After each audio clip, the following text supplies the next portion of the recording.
Hello everyone and welcome to my channel. My name is Habib Ali and I am an ICT tutor by profession. In today's tutorial we are going to be learning about the purpose of the VLOOKUP function, how to use the VLOOKUP, and also why using tables is effective for VLOOKUP. So let's make a start.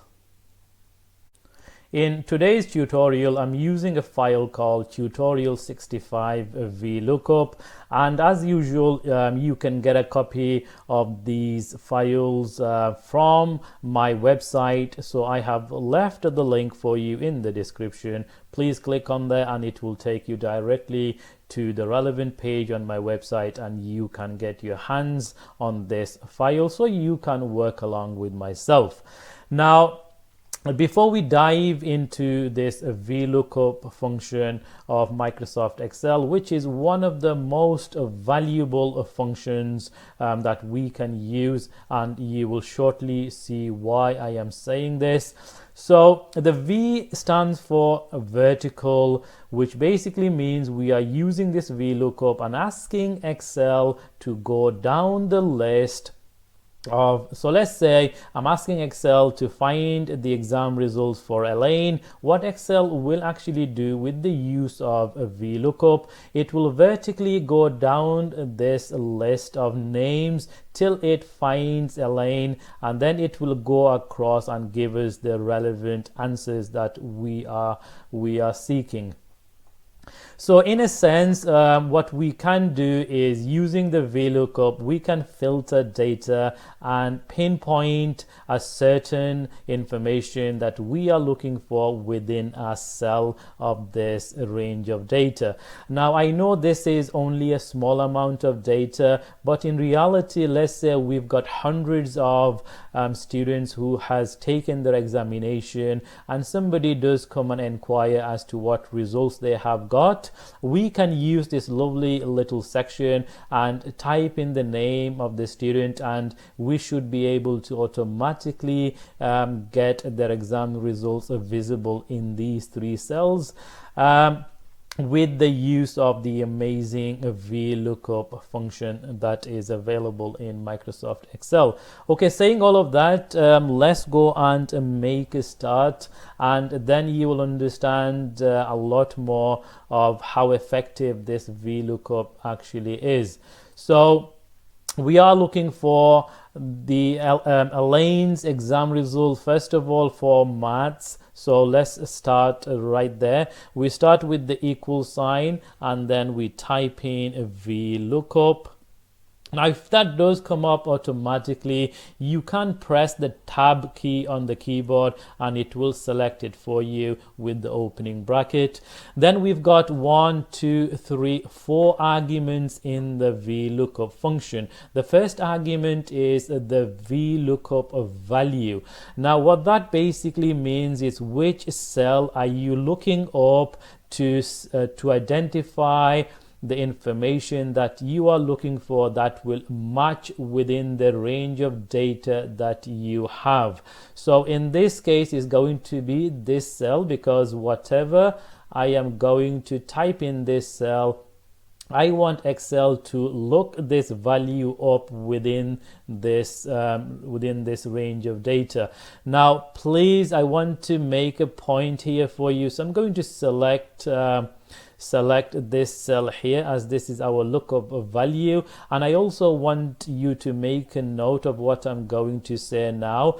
This lookup of value within your range of data must, and I repeat, it must be within the very first column within your range of data. So for example, I cannot have the first name, which is the column I am looking up to find Elaine. It cannot be in the second, third, or any other column. It must be the very first column within the range of data. So if you don't have, and you're working on a project, and this set of data is not the very first column that you need to use to look up the data value, then please do rearrange your table and make sure you take it or rearrange it to be the first column within the range of data. This is a very important before you move any further. This is why you can see in my range of data, I've got the first name to be in the first column. And you will also understand why I have put these labels here for you, column 1 all the way to column 5, very shortly as well. This will be helping you out to understand the VLOOKUP more, a lot more. Anyway, coming back here now, so after the VLOOKUP has been selected, which is this cell here, I'm going to press the comma, and this takes us to the next argument, which is the table array. Now the table array is simply referring to the range of data, your entire data range. So please don't be confused by this. It just means your range of data, just another word. We call it a table array. So I'm going to select this entire range of data. Now as you can see, once I have come to the end, just below my cursor you can see 8R times 5C. All that means is in this range of data that I have selected, there are 8 rows and 5 columns. So you can see there's 8 rows, 1 2 3 4 5 6 7 8, and we've got 1 2 3 4 5 columns. So that's what that actually means.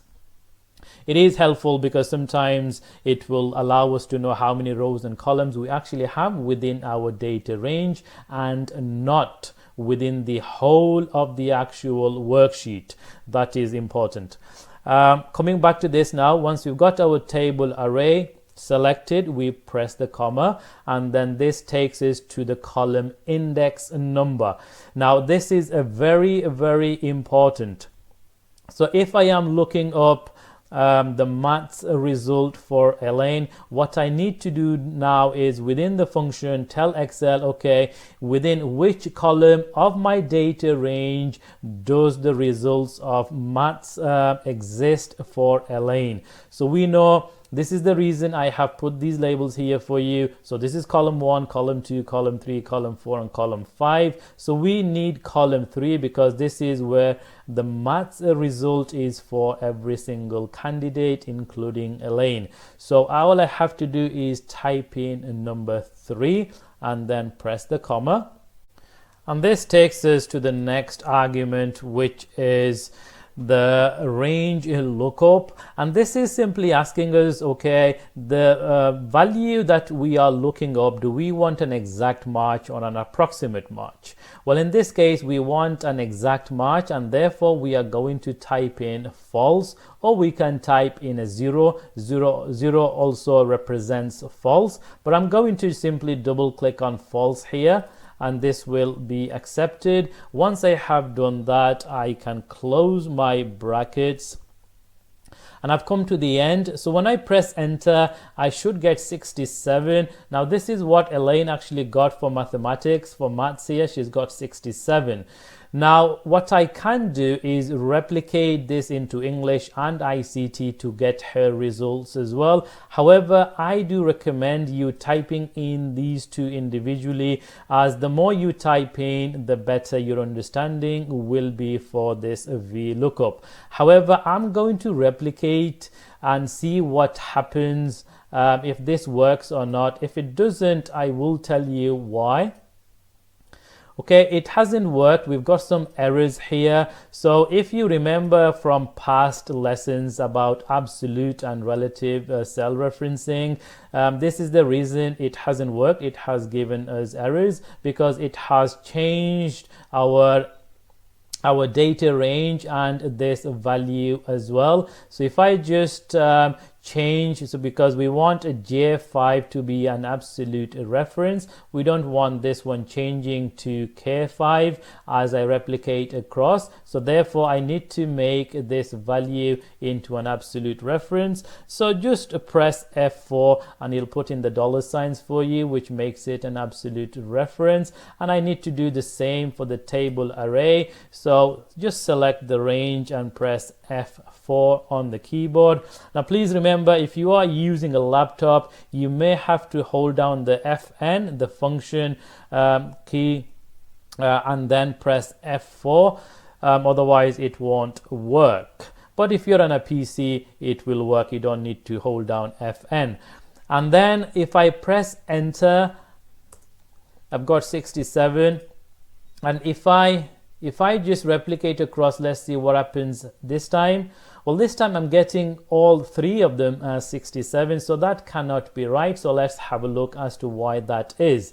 Well, I can tell you, first of all, if I just double click into this one, that for English as well, if you look here for the column index, it is still showing column number 3. Now column number 3, we know this is where we get the maths results for. Therefore we need to change this one from column 3 to column 4. Now this is something we have to do manually. Excel will not change it as we replicate across. So therefore we need to change column 3 to column number 4. And the reason we are doing this is because, remember, we are looking for her English results, and our English results is in column number 4.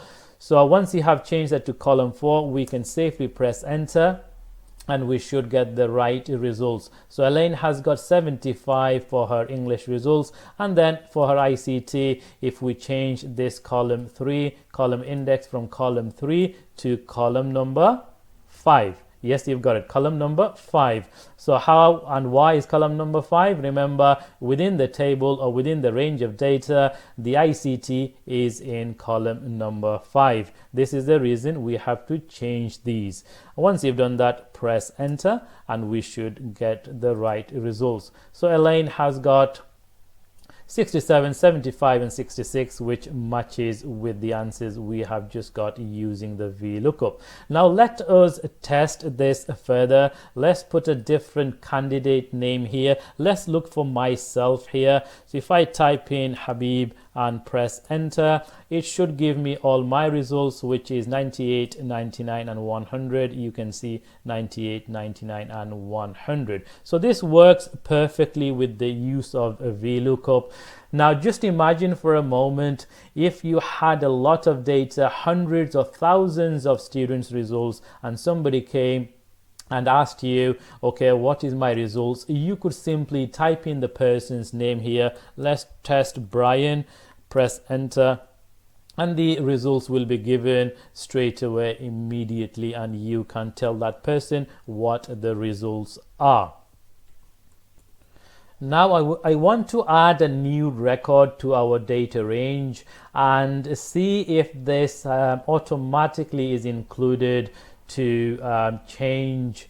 So if I type in the new candidate's name here, so let's add one, and you'll see what I'm talking about. So let's include a student called Saeed, and let's put some results in there. 67, maybe 4, he did so poorly there, and maybe 89 for his ICT. Now if I was to type in Saeed here now and press enter, it doesn't work simply because the range that we had was B4 to F11. You can see just up here it finishes there. So Saeed is actually outside the data range. Therefore we've got an error because it found nobody within this column with the name Saeed, because you can see it stops up to Fiona.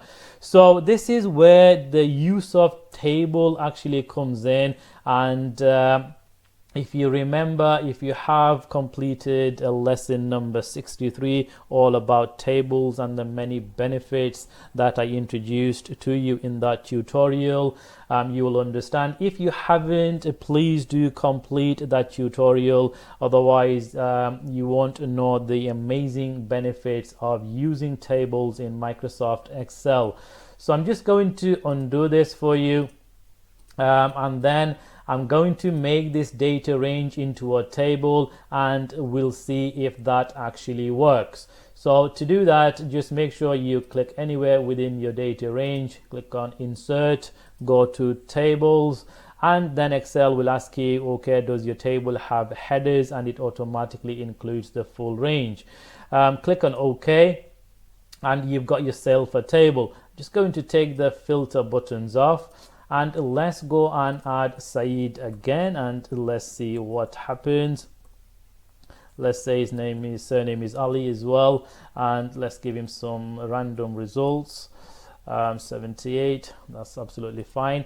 Now if I go in this cell and type in Saeed, press enter, let's see what happens. Well, there you go, we have actually got his results now automatically, 56, 23 and 78. Now the reason we have got that is because Excel recognized this range of data as a table, and as the table expands, you can see the sizing handle here, it is automatically included within the range we have used for the VLOOKUP. So if you just have a look here, you can see the range was finishing to F11, which is up to Fiona, but it has automatically expanded to F12 to include the record for Saeed. So you can see the amazing benefits of using a table, and I do recommend you always using a table unless you really don't need to use it, because it is a lot more effective and a lot more productive. If you have enjoyed this tutorial, please give it a like and share with your loved ones, and please don't forget to subscribe to our channel if you have not done so already. Otherwise, take care of yourself, and I shall see you over in the next tutorial. Goodbye for now.